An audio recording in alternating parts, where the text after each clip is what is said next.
Hey guys, baliga. Ayan, kakatapos lang natin paliparin itong ah, ating Neo FPV. Ayan, second try natin today. Ginamit natin siyang mas malayo-layo yung you guys, yung narating ng drone natin ngayon. Ipapost ko na lang.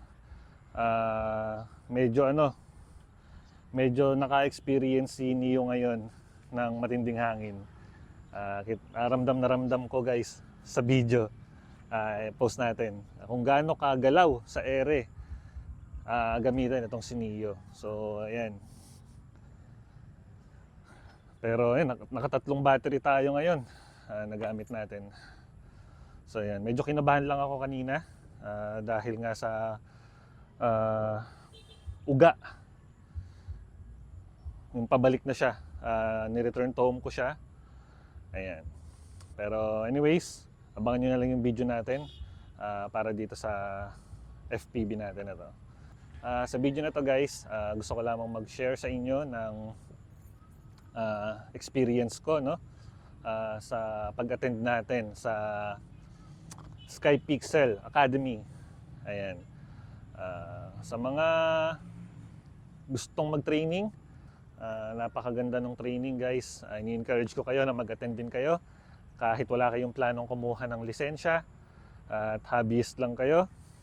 Ayan, magbe-benefit kayo sa training ng Skypixel. So mag-share lang ako ng mga ilang take home ko, no? Ma-share ko rin sa inyo, lalong-lalo na sa mga malalayo at walang halimbawa, nasa Visayas kayo o walang time magpunta ng Manila. Syempre, pupunta pa ba kayo ng Manila para makapag-training?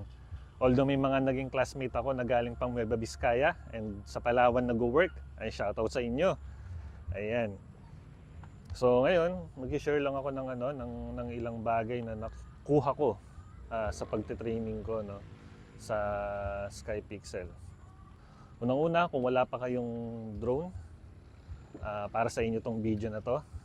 At kung nag-iisip kayo na magkaroon din ng drone, at nag-search pa kayo, para sa inyo to. At ganoon din naman para sa may mga drone na na hindi pa nakakapag-training syempre. Ang nakuha ko sa training na yon is, kung ngayon ko lang nalaman kasi to guys na para palang LTO ang ka-up. So para sa mga tao o para doon sa mga gustong magkaroon ng lisensya someday at mahilig kayo sa drone, hindi pala basta-basta yung pagbili ng second hand na drone. Ayan. Kaya medyo nagulat ako na para pala silang LTO, no?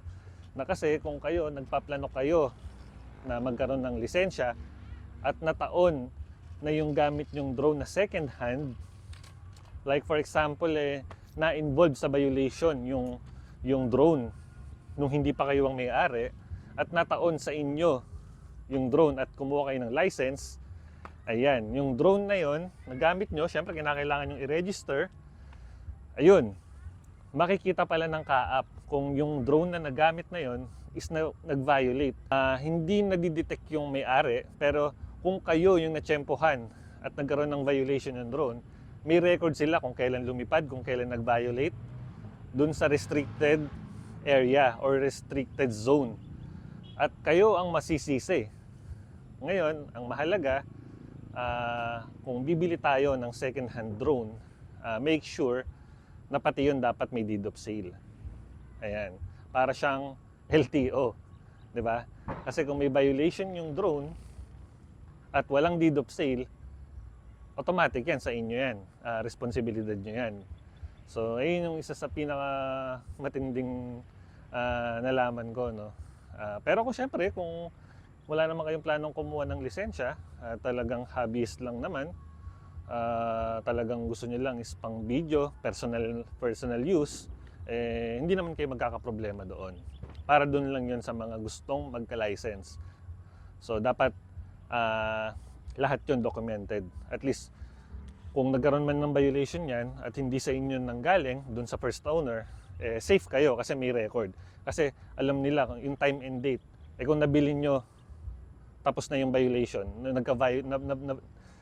nagkaroon na ng violation yung drone. So, hindi sa inyo mapupunta yung sisi, di ba? Alam nila kung kanino yung sisi nun. Sumunod, para ito naman sa mga hobbyist or ginagamit yung drone nila for personal use only. Ngayon ko lang din nalaman na hindi tayo dapat post ng post. Kasi doon din pala papasok yung privacy law.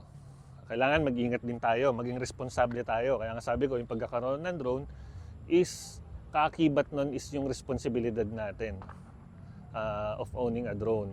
So, ngayon, kung post ka ng post at merong na-tsempo sa isang individual or group, or let's say yung property na nabidyohan nyo is ayaw nilang pabidyohan, doon papasok yung privacy law. Pwede kayong mademanda. Kung mabait-bait naman yung mabibidyohan, pwede lang nila ipa-take down sa inyo yung mga pinost nyo sa social media.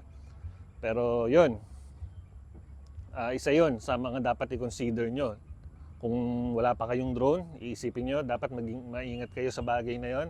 At kung may drone na kayo, like ako, kasi nga hindi ko rin alam yun before, so medyo careless tayo sa take ng video, no?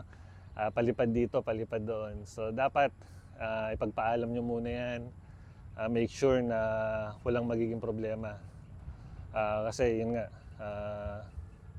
posible, no, na magkaroon tayo ng problema sa bagay na yun. Kung video lang tayo ng video, hindi pala natin alam ayaw pala makuwaan nung na-videoan natin, nung nakuwaan natin, nakita nila sa social media. Ayun. Sa mga nagtatanong naman guys, kung nag-iisip kayo na kumuha ng license naman para again to sa mga gustong magkaroon ng license, kumuha kayo as soon as possible dahil may advice sa amin na nag-training na kumuha na rin ng license, no? Kasi next year it's either second quarter o third quarter ng 2025 is baka tumaas na yung price ng license. So ngayon kasi nag-range mga 8 to 10,000 yung lisensya para kayo magkaroon sa CAAP. At pabalik-balik yun guys, ilang balik din yung gagawin natin doon. Mga, sabi nila more or less mga 4 times o 5 times na babalik sa CAAP. And then, ayun, mga 10,000. Pero sa susunod, by 2025, parang sinasabi nila, possible na umabot ng 20,000 ang pagkakaroon ng lisensya.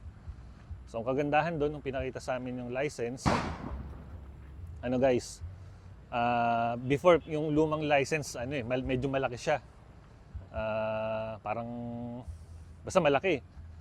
Pero ngayon, yung itsura ng license niya, same na same sa totoong piloto, sa manned pilot. So, manned aircraft pilot. Nakakatuwa. 5 years yung validity nung license. Nakalagay nga lang, ang difference lang nila, unmanned or RPAS yung nakalagay. Unmanned aircraft, syempre yung pinapilot natin. Tapos RPAS yung nakalagay. Nakakatuwa, ang cute. Para kasi laki siya ng totoong lisensya ng sasakyan. Ayun. So yun, ayun lang. Sana nakakuha kayo ng tips and ideas sa mga nagtatanong.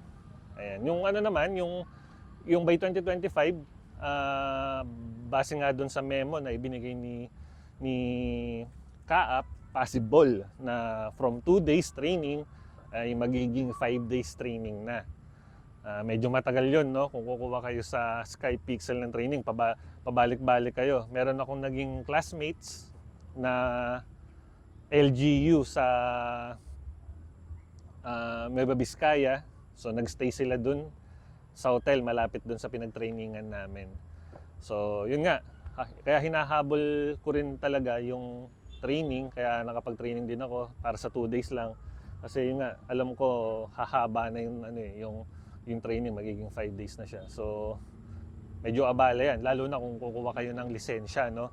Kailangan talaga tsatsagain nyo pag nagkaroon kayo na, pag gusto nyo magkaroon ng drone pilot license.